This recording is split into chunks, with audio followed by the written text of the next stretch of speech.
parte do desafio do Botafogo tem sido exatamente ter instrumentos, ferramentas, números de gestão que ajudem uma boa decisão. Então, nessa questão de contratar o jogador, ele é adorado pela torcida. Lindo, né? Mas vamos lá, quais são os números de performance dele? Qual é o scouting dele? Valuation, qual é o valor desse atleta no tempo? O que acontece em 2 anos? Né? Trazer ou não esse atleta pode destravar um patrocínio, um outro mecanismo de sócio-torcedor? Então, quais são os números e as contas que vêm junto com essa decisão? Performance esportiva, tanto individual dele como do grupo, quanto a estratégia para os próximos meses, você vai subir, não vai subir, qual é o teu modelo de negócio? Quando você consegue juntar esses indicadores em cima da mesa, a decisão fica menos intuitiva. Perfeito. E mais analítica.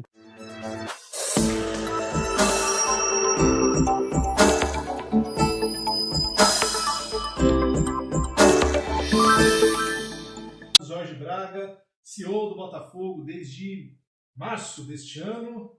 18 de março desse ano. 18 de março. Seja muito bem-vindo ao Esporte Executivo, Braga. Prazer enorme, Vinícius. Antes de mais nada, muito obrigado pelo espaço. Eu sei da qualidade da tua audiência, do teu conteúdo. Muito obrigado pela oportunidade. Vamos lá.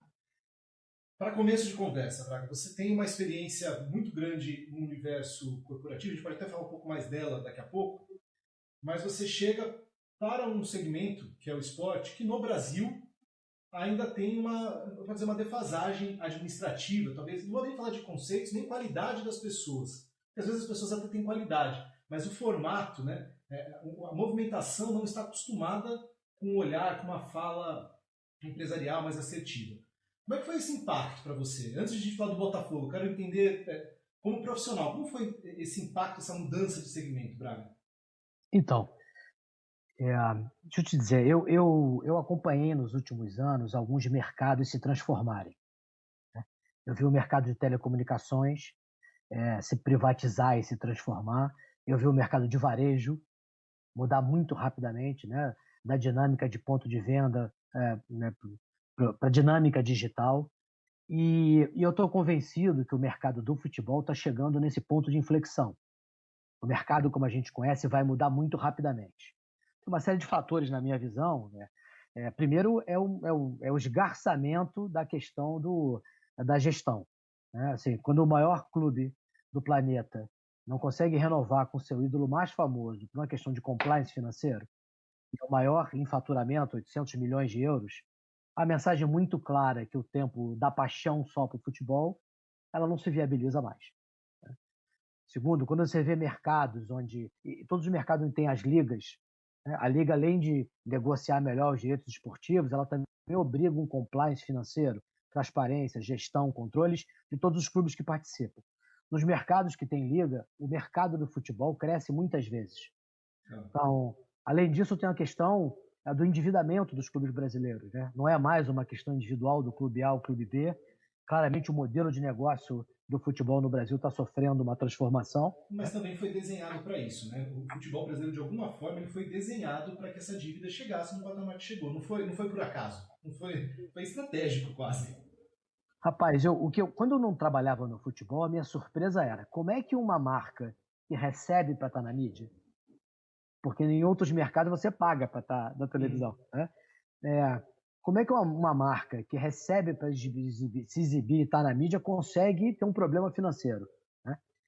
E eu acho que é uma combinação de modelo de negócio, você tem razão. Por exemplo, os custos do negócio do futebol têm aumentado, né? O valor do passe dos jogadores. Isso está aumentado em euros. Né? E as receitas do futebol brasileiro estão reais, né? E reais pós-pandemia. Então tem uma diferença grande entre custos e receitas. O negócio está sofrendo. Né? Segundo, tem uma concentração dos direitos de transmissão para alguns clubes. Né? Isso é outra coisa interessante quando você vê as grandes ligas no mundo, a diferença de receita, de dinheiro, que o clube campeão numa liga e o último colocado é de 3 vezes de direito de transmissão. No Brasil chega a ser 10, 15 vezes de diferença a receita de transmissão.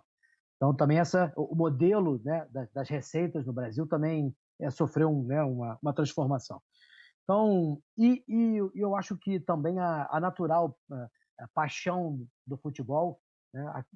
Ela permeia mais o negócio do que poderia.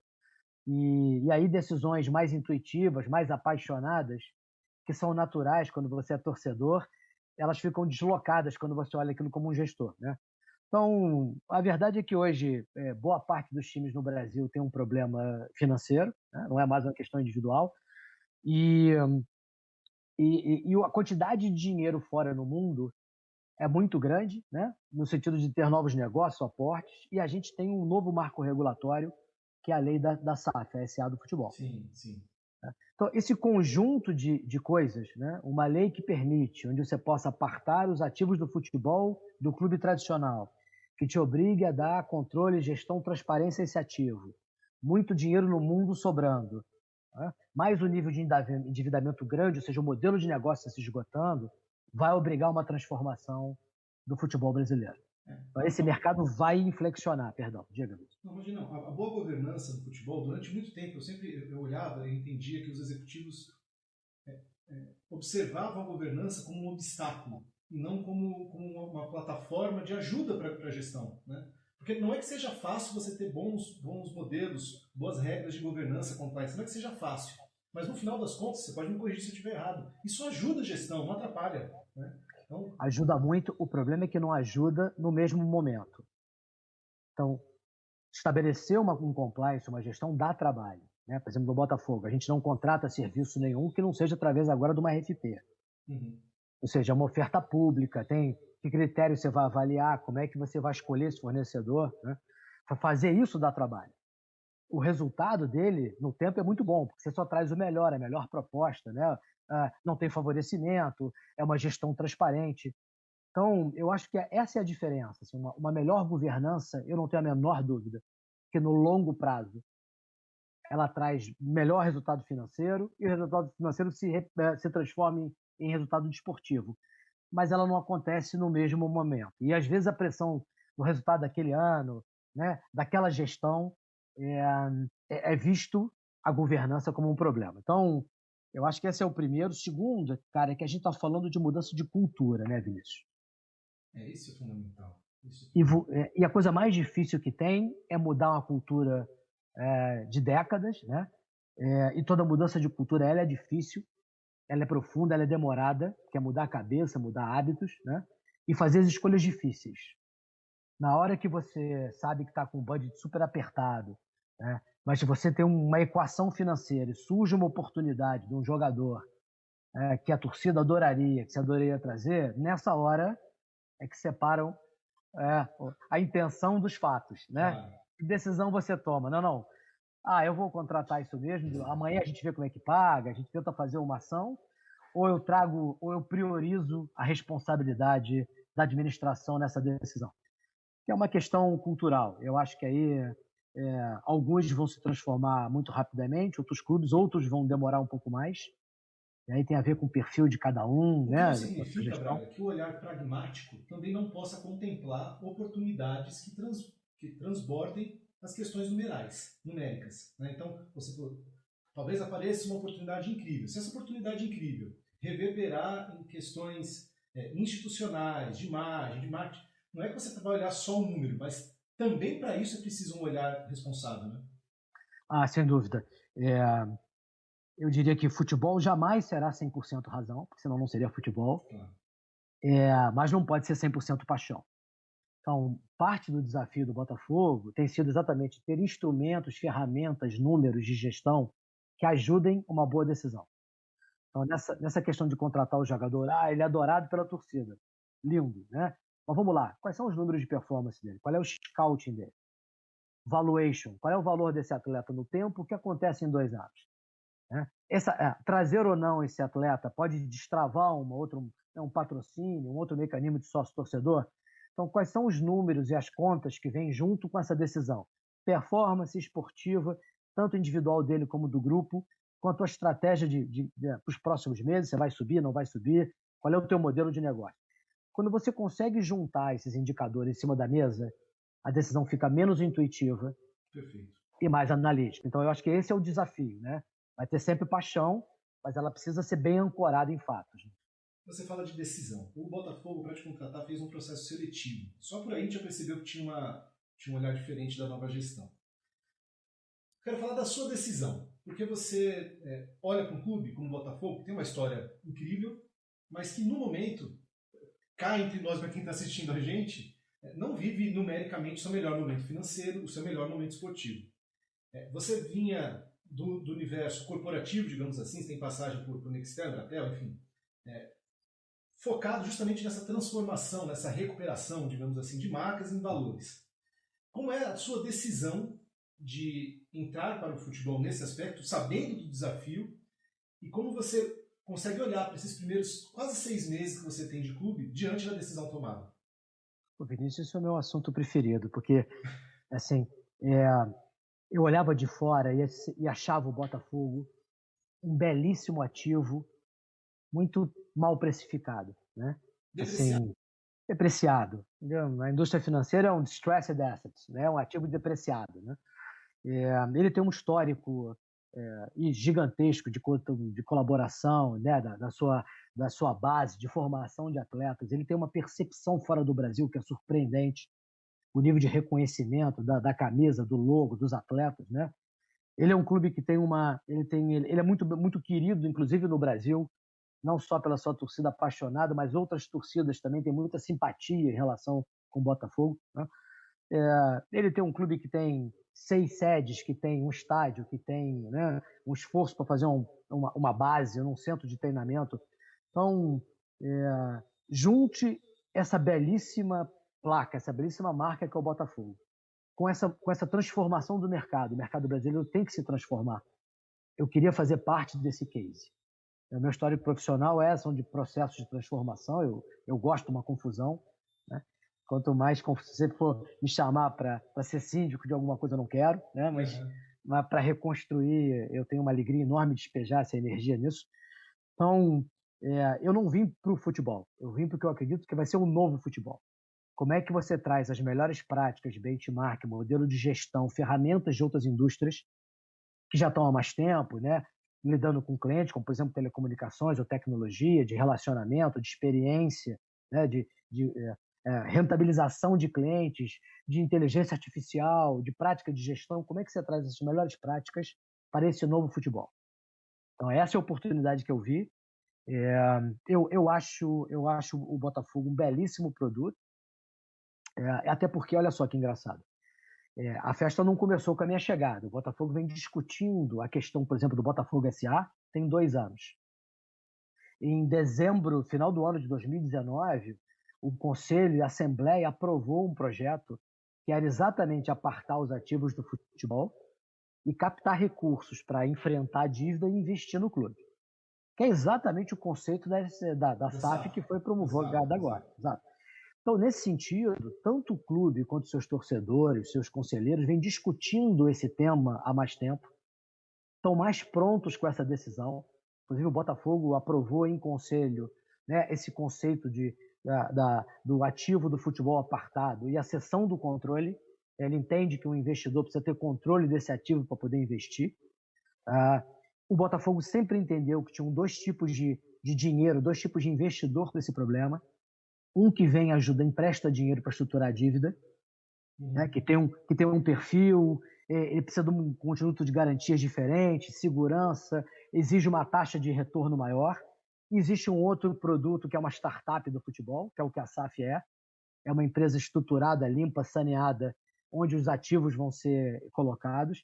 E esse outro dinheiro é um dinheiro de risco, é um dinheiro mais apaixonado de quem está investido no startup. Então, essa visão de ter duas fontes, né, de financiamento distintas, o Botafogo já tinha. Então, eu acho que como projeto de investimento, o Botafogo está muito mais avançado. E o que mudou? Mudou, cara, que assim, qualquer investidor, a primeira pergunta, a verdade, faz 2 perguntas, né? Quem é o time e me prova o trabalho de casa. Qualquer tese de investimento ela tem que ser crível. Porque o papel tudo aceita, né? O PowerPoint tudo aceita, né? Em qualquer lugar, a primeira pergunta é: você acha que é viável? O que você já fez? Me mostra o trabalho de casa. Segundo, tá bem, quem é que está tocando esse negócio? Qual a experiência que esse time tem? E nesses últimos 6 meses, o Botafogo fez, de fato, uma mudança em todos os grandes indicadores financeiros, né? A gente começou botando um balanço na rua, sem ressalva de auditoria, que é absoluta transparência dos problemas, né? O que era a dívida, quais são as dificuldades, como era o resultado. A gente passou por aprovar no Conselho um orçamento deficitário. Isso é outra cultura. É natural um clube ir para o Conselho, ir para os seus conselheiros e aprovar um orçamento que ele não tem certeza que vai acontecer. Ele é lindo no papel. No final do ano, o cara diz, sabe o que aconteceu? Né? Furou o pneu do trem. Nós fizemos o contrário, nós demos toda a má notícia de uma vez, dissemos, olha, esse é o quadro, ele é feio, mas tem uma alternativa. Tivemos a coragem de discutir o problema na frente. A gente aprovou um orçamento que, apesar de dar prejuízo, pra você ter uma ideia, né? Comparado com o ano anterior, o Botafogo esse ano tem menos 70 milhões de reais de receita de transmissão. Como ele caiu para a Série B, cai muito a receita de transmissão. Sim. E apesar de ter menos 70 milhões de reais de receita de transmissão, nós estamos entregando um resultado 70 milhões de reais melhor do que do ano anterior. Okay. Que é um resultado de uma redução de custo brutal, fazer muito mais com menos. Então, deixa eu te cortar, porque para mim é um ponto importante. Para essa entrega, fundamentalmente, é uma redução de custo, porque, claro, você está trabalhando em redução de custo e reorganização e maximização de receita. Ponto. Perfeito. Né? Perfeito. Não dá para fugir disso e nem dá para assim, não, vou focar só na redução de custos. Não dá. Mas hoje, para o curto prazo, você precisa ter um foco maior, fundamentalmente, na redução de custos, porque as receitas, você vai buscar um dinheiro novo, e não necessariamente esse dinheiro novo ele é no curto prazo. Às vezes o dinheiro novo, de novo, eu não sou tão especialista quanto você, mas pelo que eu conheço, o dinheiro novo ele pode vir em etapas. As despesas você precisa cortar e enxugar muito rapidamente. Como é esse trabalho nesse sentido? Na verdade, são movimentos combinados. A primeira é o choque de controles, que passa por parar o sangramento do caixa, centralização de processos, reduzir desperdício, verificação. Nós revisamos mais de 100 contratos, né, repactuação de dívidas. O primeiro é o choque de controles, de pragmatismo, que é de cultura, né, austeridade. Segundo é arrumar a casa em relação a receitas e despesas. Você não pode gastar 110% da sua receita com folha de atleta, né, por exemplo. Então, existe uma relação saudável. Você não pode ter um clube onde o seu back-office é muito maior do que o investimento no teu escopo técnico. Né? Então, definir prioridades e alinhar a questão de receitas e despesas. Na sequência, você tem 2 grandes blocos para mexer. Reestruturação de dívida e captação de dinheiro novo. Então, nós estamos exatamente nessa fase. Os 2 primeiros já aconteceram, a gente deu uma clara demonstração de gestão. Agora, novas receitas estão chegando, nós temos algumas notícias, por exemplo, o nosso e-commerce esse mês vendeu 12 vezes o que vendeu em 2019. Ou seja, num novo mês, uma nova estratégia, eu vendi tanto quanto o ano inteiro de 2019 na loja de e-commerce do Botafogo. Então, porque credibilidade é um ativo intangível fundamental, Braga. Eu trabalho com reputação. Né? Meu mestrado em esporte é em gestão de reputação. Perfeito. E credibilidade vende. As pessoas não acreditam, mas credibilidade vende. Você, quando sabe, o torcedor, quando sabe para onde está indo o dinheiro dele, né, pode até não ter a melhor estratégia do mundo, mas se tem essa transparência, essa clareza, ele compra até com mais prazer. Né? Acreditamos totalmente, você está perfeito. Aliás, a expressão vem disso, né? Crédito vem de credibilidade, né? Acreditar que você vai entregar. Então, é exatamente isso que a gente vem fazendo, um choque de credibilidade, um choque de gestão, as melhores práticas, os números estão aparecendo. Eu estava falando do orçamento, esse orçamento com de prejuízo que a gente aprovou no início do ano, a gente vem cumprindo ele à risca. Aliás, nós estamos ligeiramente melhor do que a gente prometeu. Então, também para os nossos conselheiros, é um conforto dizer essa rapaziada entrega o que prometeu. Né? E nesse momento, e com o advento da SA, que dá muita segurança jurídica para esse novo desenho, né, lei no Brasil agora, a gente acha que esse ativo, de fato, vai atrair mais investimentos do que acontecia 2 anos atrás, por exemplo. O Brasil está vivendo um momento de profissionalização, o advento da lei, o trabalho de casa que foi feito. Então, é quebrar uma cultura para criar uma espiral positiva e não negativa, né? E agora os números estão aparecendo. Então, existe uma cultura muito difícil de quebrar aí, hein, Braga? Você fala assim, pô, quebrar uma cultura, você não está falando de uma cultura de curto prazo, você está falando de uma cultura enraizada de longuíssimo prazo. Então, para quebrar isso, eu vou falar de uma experiência minha. Eu nem vou falar que seja igual por aí, tá? Mas vou falar de uma cultura burra que eu enfrentei. Eu trabalhei mais de 10 anos em instituição financeira, a maior parte do tempo em comunicação, saí do Itaú, tive um convite para o Santos, fui trabalhar no Santos em 2018. Uns 4, 5 meses, tentando fazer algumas mudanças, especificamente em comunicação, que era a minha área, eu escutei de um diretor, não era de gente de outras áreas, de um diretor do clube, numa mesma frase assim: aqui não é livro nem banco, isso aqui é Santos. E aí, naquele dia me caiu a ficha de que eu não estava com a autonomia que provavelmente você está aí. Naquele dia me caiu a ficha que era muito difícil, porque você não consegue trabalhar sozinho, você precisa de uma rede de suporte, porque é uma cultura enraizada que prejudica o clube, né, ao longo do tempo. E aí, aqui, você está coberto de razão, ninguém faz nada sozinho. Cabe aqui uma ressalva que é o seguinte: essa gestão do presidente do Sérgio, assim, poder proteger uma transformação cultural é um desafio. Né? Então, a necessidade de ter uma gestão profissional, o Botafogo já verbalizava, todas as correntes políticas do Botafogo, todos os conselheiros entendiam isso, mas poder criar a situação com esse conflito controlado, onde você muda a cultura, precisa de um patrocínio, né, de altíssimo nível.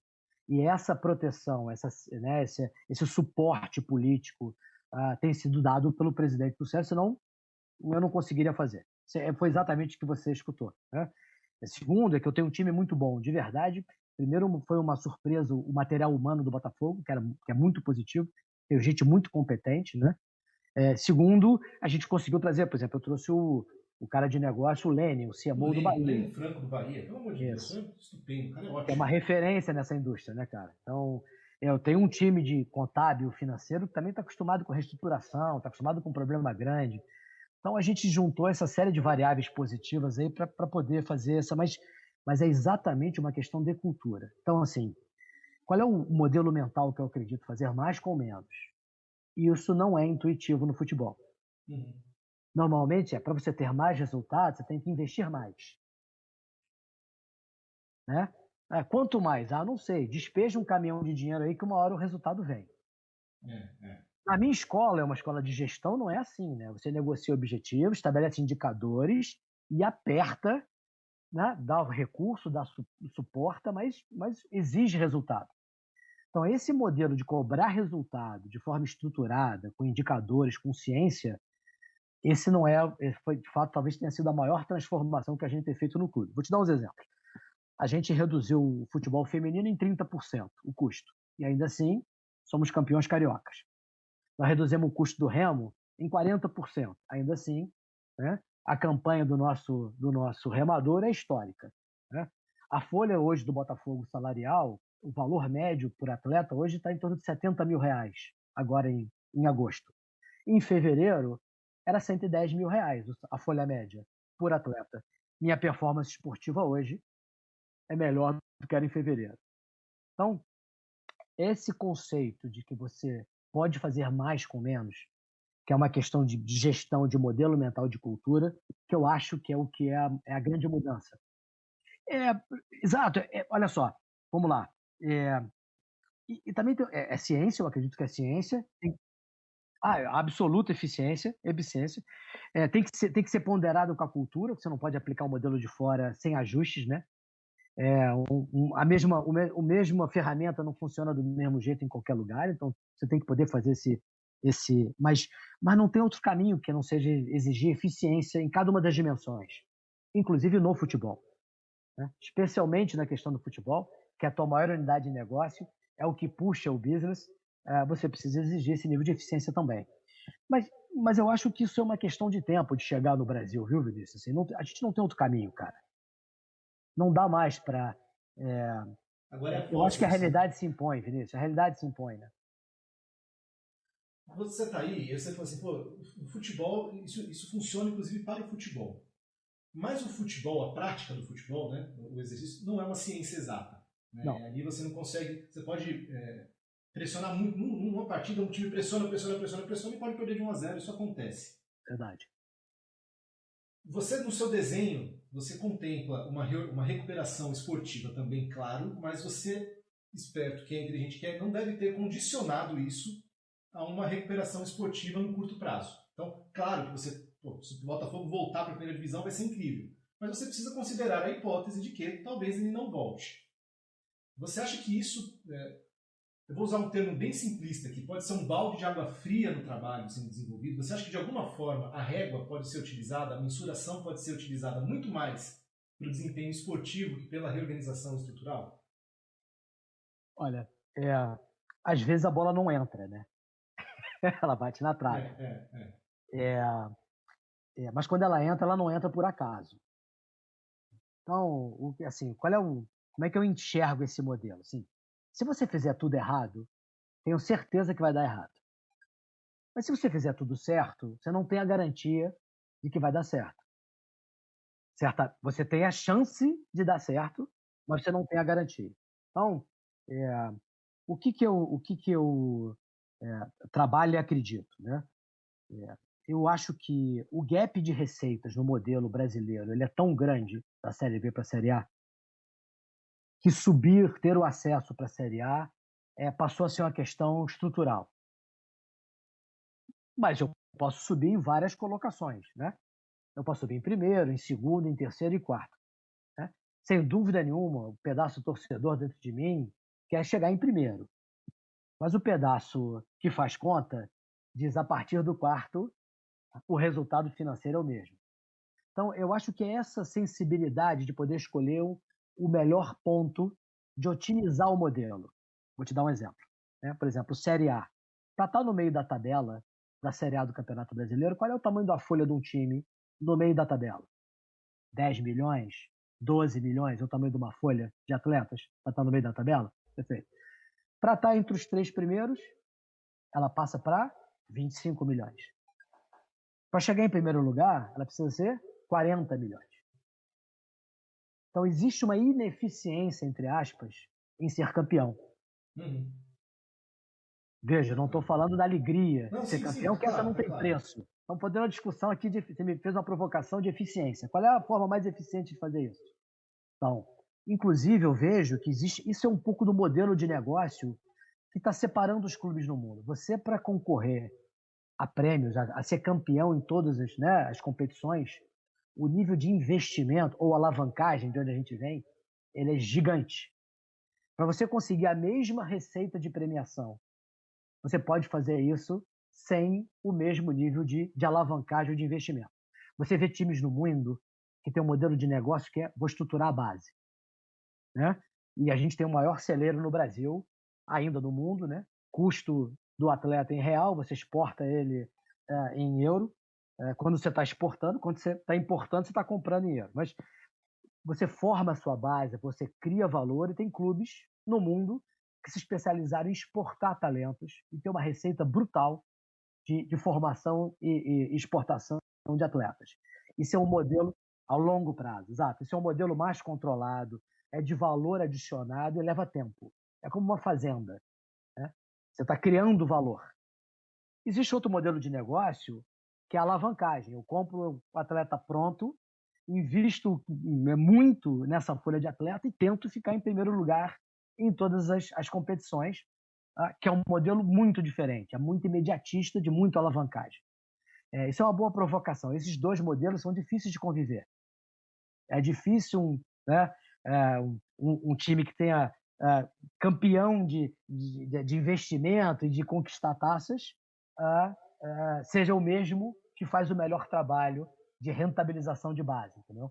Então, existem vários posicionamentos de negócio possíveis no que a gente chama hoje de negócio do futebol. E o Botafogo está escolhendo onde é que ele otimiza essa posição dele.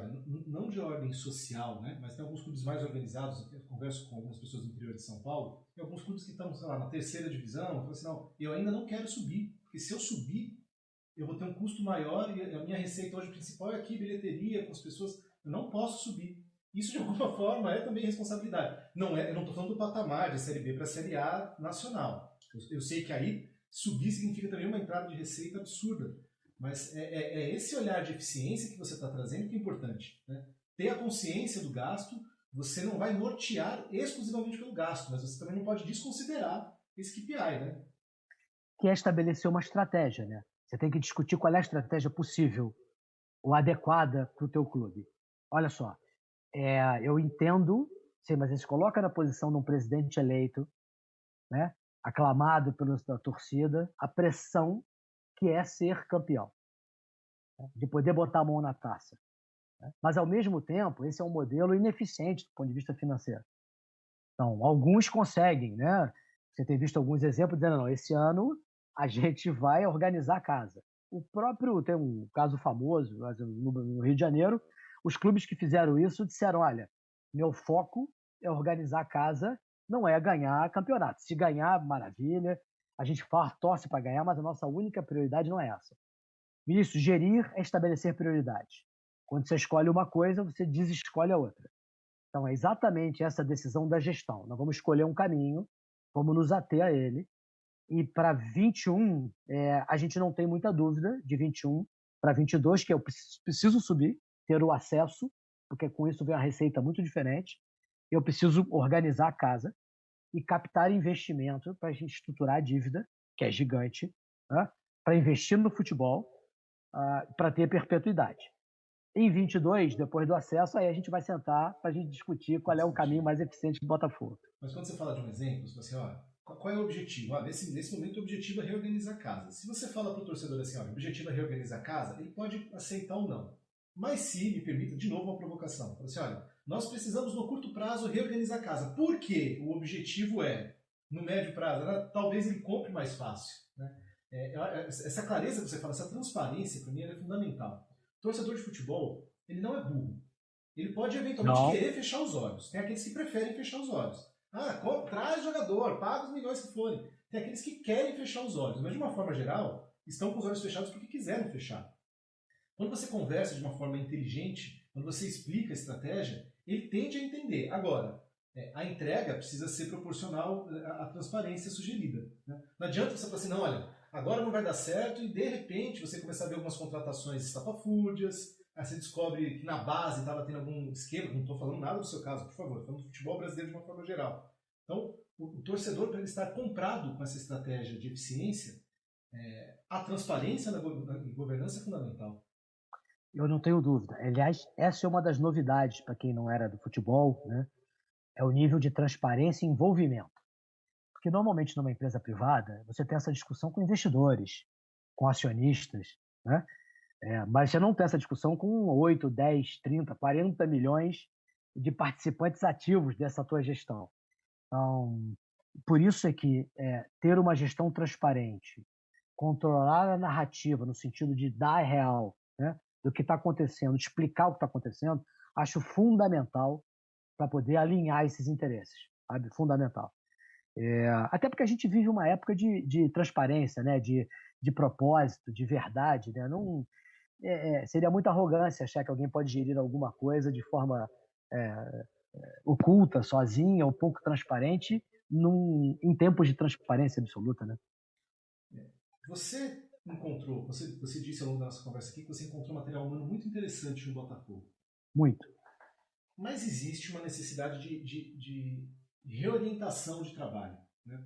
Quando você tem uma gestão plenamente amadora, você pode ter pessoas muito boas, mas o foco é amador. Essas mesmas pessoas com uma reorientação profissional mudam de performance, mudam de alcance. Né? Elas mesmas trazem algumas sugestões que estavam ali ocultas para quem olhava de uma forma amadora.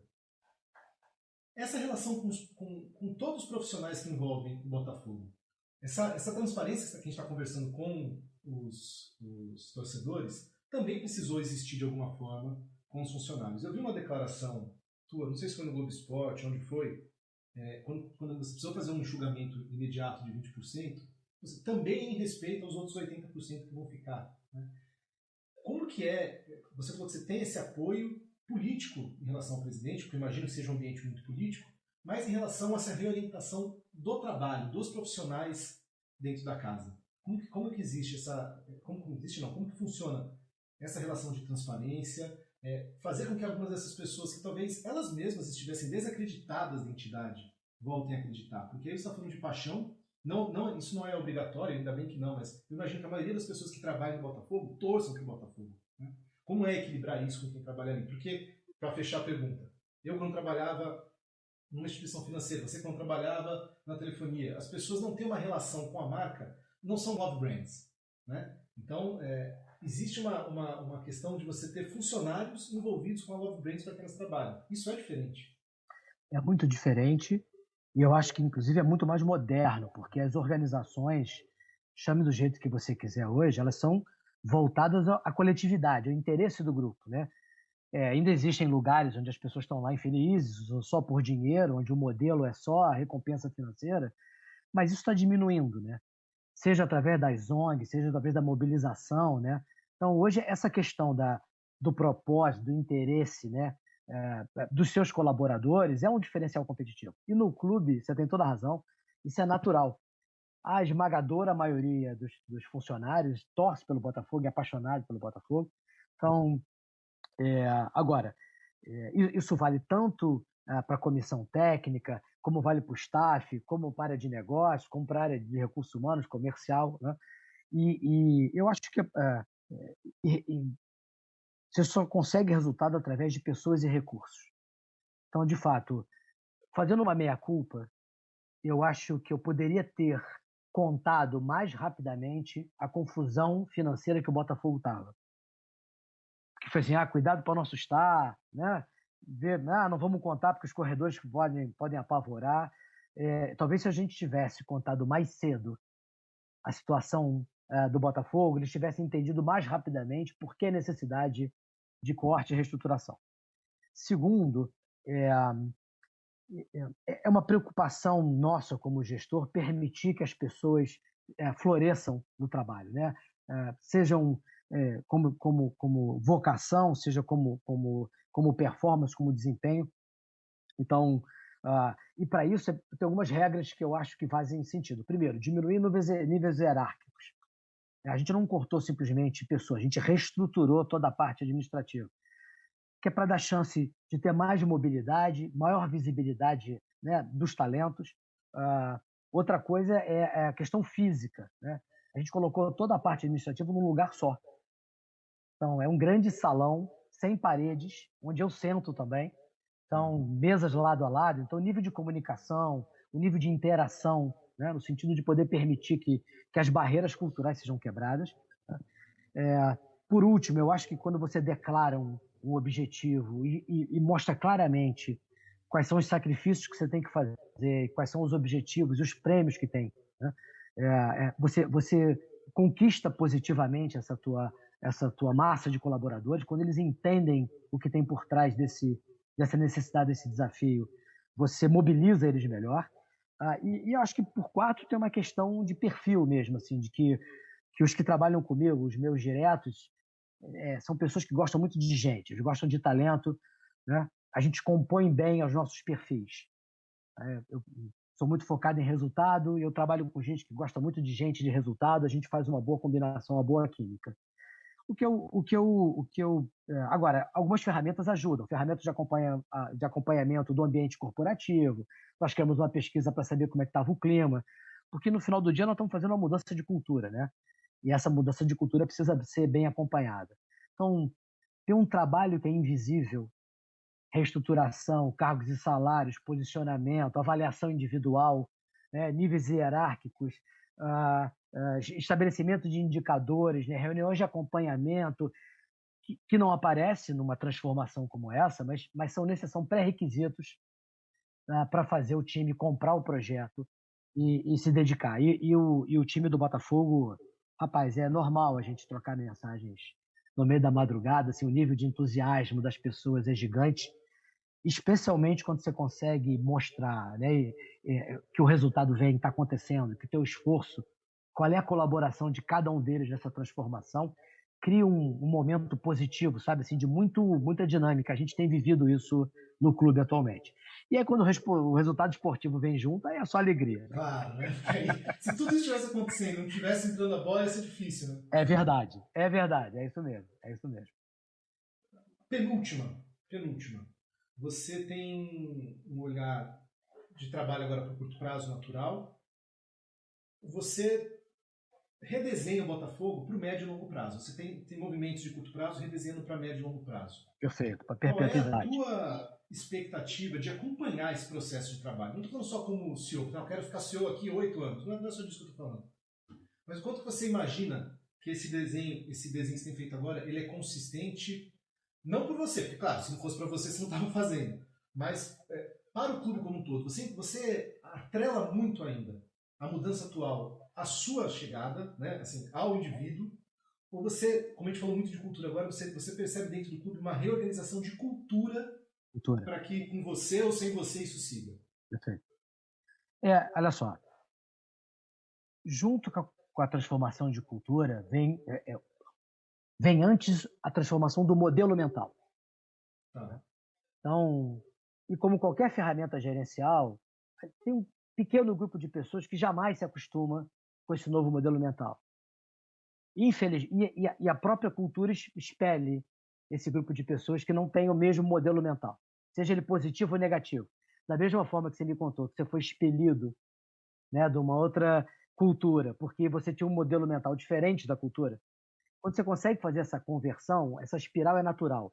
Você atrai gente que pensa parecido e você expele gente que não tem o mesmo modelo mental. Então, a minha maior esperança, né, não é só o resultado financeiro, esportivo e no curtíssimo prazo, porque a gente não tem 5, 6, 8 anos para fazer, não estamos falando em questão de meses, mas eu acho que a perpetuidade vem pela mudança do modelo mental e da cultura.